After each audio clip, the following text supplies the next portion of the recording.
If a reactor core finds water beneath, it can easily react with it and cause a steam-powered hydrovolcanic explosion.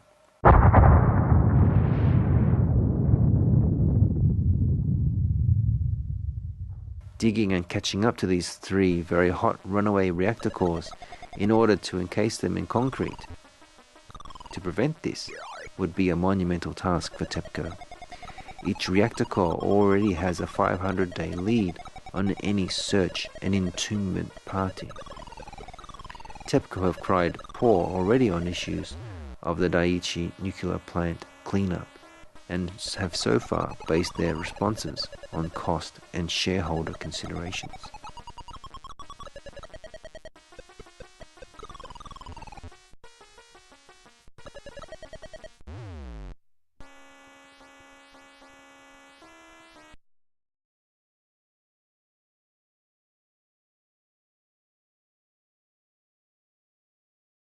Next, there is the matter of the plutonium-laden seawater that has been repatriated back into the Pacific Ocean.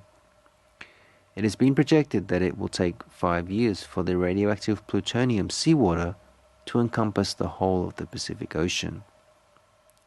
There is little indication that the plutonium release into the ocean has been halted to this day. Bluefin tuna have already shown up on the California coast with radioactive cesium in their bodies. The seafood basket of the world, the Pacific Ocean, along with its ecosystems and biodiversity, is imperiled beyond all measure. The consumption of any Pacific seafood must be vigorously discouraged, yet little has been done to prohibit it. Even green groups have been relatively silent on this issue for reasons unknown.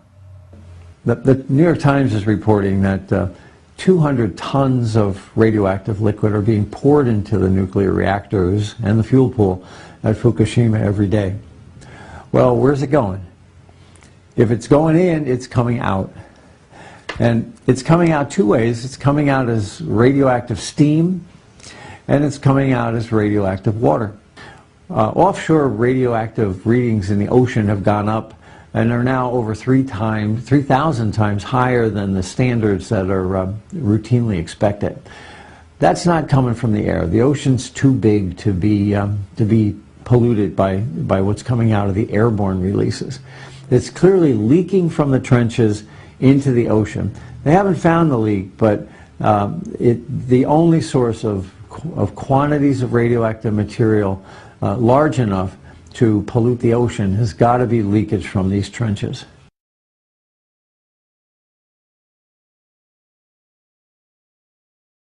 Finally, the last escalator is reactor number 4 at the very heart of the Fukushima Daiichi plant. Reactor 4 itself was empty, but it housed a very large and uncontained spent nuclear fuel pool on its roof.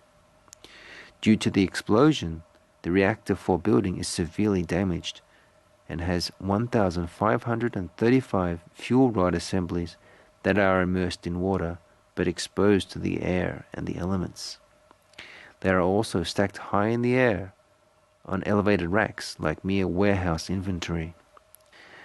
Moving these rods must be done while immersed in water and in heavily protected structures in an environment that is now highly radioactive. The crane equipment designated to perform this task was destroyed in the tsunami.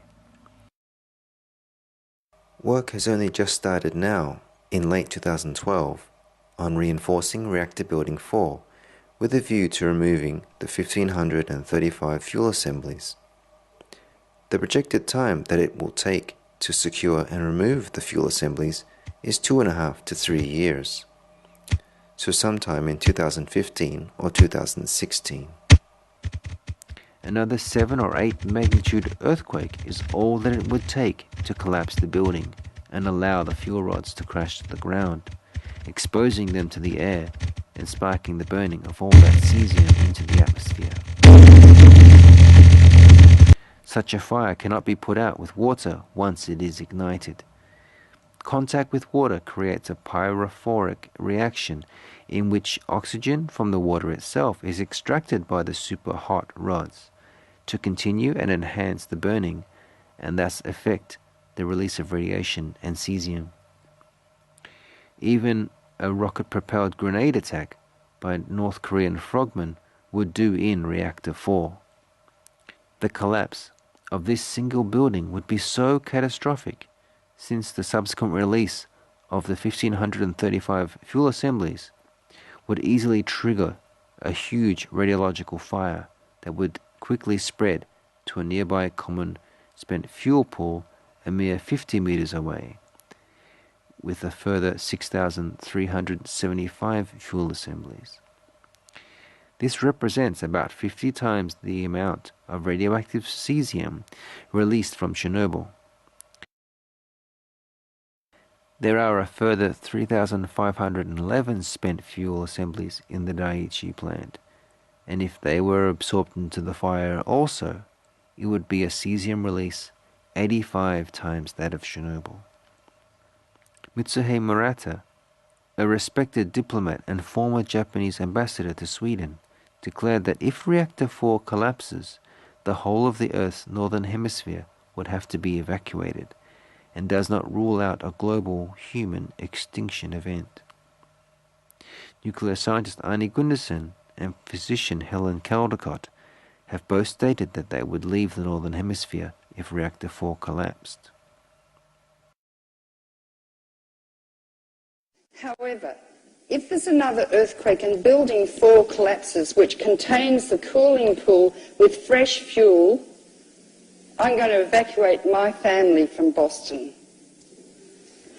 If the spent fuel pool at Reactor 4 hits the ground, that is literally the end of Tokyo, Yokohama, and most of Honshu. There's no question about it. It has visually been observed to be leaning in the past month.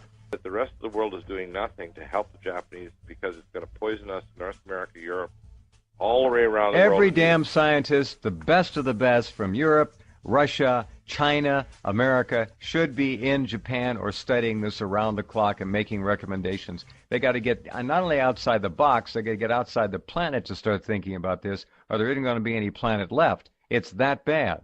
Right. The tonnage just in spent fuel pool number 4 is over 260 tons of rods, fuel rods. And remember, they were new ones. Most of them are used. This is what we're told anyway. There were MOX fuel rods in there, and when a fuel rod has lived its useful life, boiling water, it's far more dangerous than it was as a brand new fuel rod that first gets inserted into the reactor vessel. It's all nuts.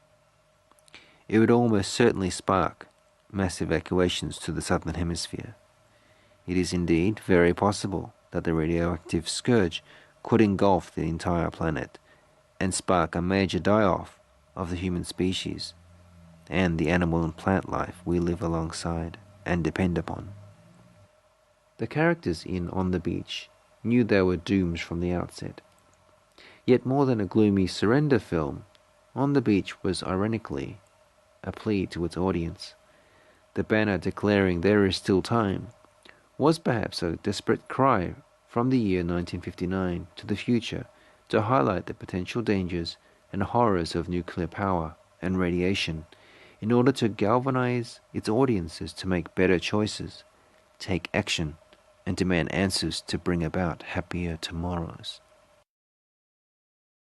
The inexplicable absence of any credible government or multilateral response, or even reasonable coverage from mass media outlets, suggests that these institutions are captured by the international nuclear industry. It seems we the people are alone on this one. There is still time not to savor before we die, but to speak out and act in order that we and our brethren do not die out. If we act, we may be able to salvage something of our environment and protect our children.